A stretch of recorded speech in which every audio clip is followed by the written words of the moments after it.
There's a chart I saw recently that I can't get out of my head.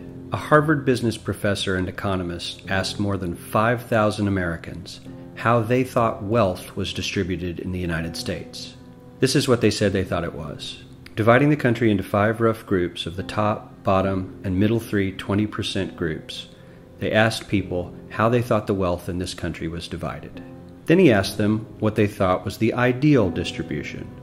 And 92%, that's at least 9 out of 10 of them, said it should be more like this. In other words, more equitable than they think it is. Now that fact is telling, admittedly, the notion that most Americans know that the system is already skewed unfairly. But what's most interesting to me is the reality compared to our perception. The ideal is as far removed from our perception of reality as the actual distribution is from what we think exists in this country. So ignore the ideal for a moment. Here's what we think it is again.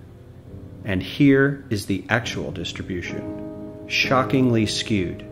Not only do the bottom 20% and the next 20%, the bottom 40% of Americans barely have any of the wealth. I mean, it's hard to even see them on the chart. But the top 1% has more of the country's wealth than 9 out of 10 Americans believe the entire top 20% should have. Mind-blowing. But let's look at it another way, because I find this chart kind of difficult to wrap my head around. Instead, let's reduce the 311 million Americans to just a representative 100 people. Make it simple. Here they are: teachers, coaches, firefighters, construction workers, engineers, doctors, lawyers, some investment bankers, a CEO, maybe a celebrity or two. Now let's line them up according to their wealth. Poorest people on the left, wealthiest on the right, just a steady row of folks based on their net worth. We'll color code them like we did before based on which 20% quintile they fall into. Now let's reduce the total wealth of the United States, which was roughly $54 trillion in 2009, to this symbolic pile of cash. And let's distribute it among our 100 Americans. Well, here's socialism, all the wealth of the country distributed equally. We all know that won't work. We need to encourage people to work and work hard to achieve that good old American dream and keep our country moving forward. So, here's that ideal we asked everyone about. Something like this curve. This isn't too bad. We've got some incentive, as the wealthiest folks are now about 10 to 20 times better off than the poorest Americans.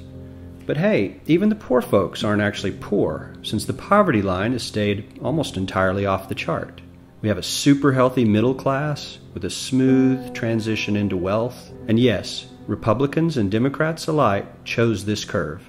9 out of 10 people, 92%, said this was a nice, ideal distribution of America's wealth. But let's move on.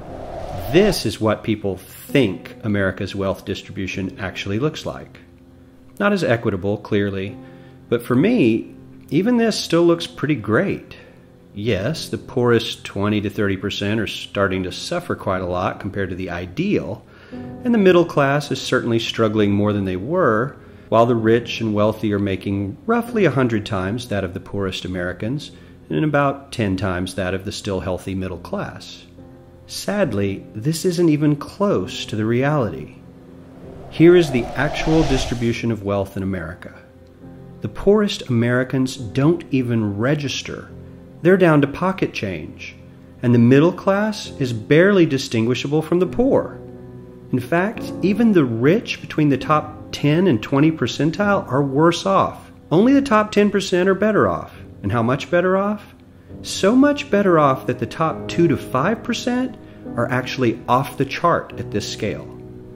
And the top 1%, this guy, well, his stack of money stretches 10 times higher than we can show. Here's his stack of cash, restacked, all by itself. This is the top 1% we've been hearing so much about.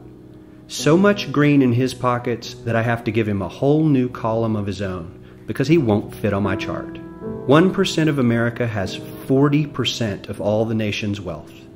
The bottom 80%, 8 out of every 10 people, or 80 out of these 100, only has 7% between them. And this has only gotten worse in the last 20 to 30 years.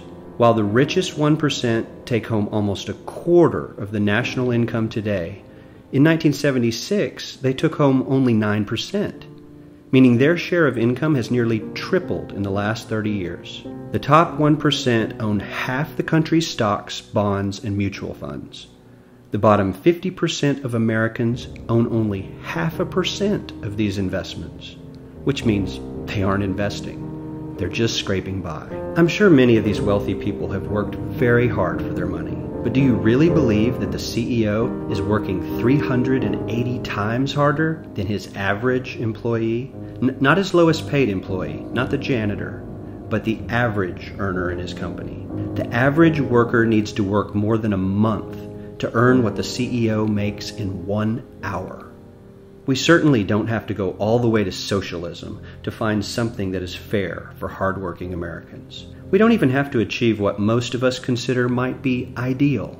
All we need to do is wake up and realize that the reality in this country is not at all what we think it is.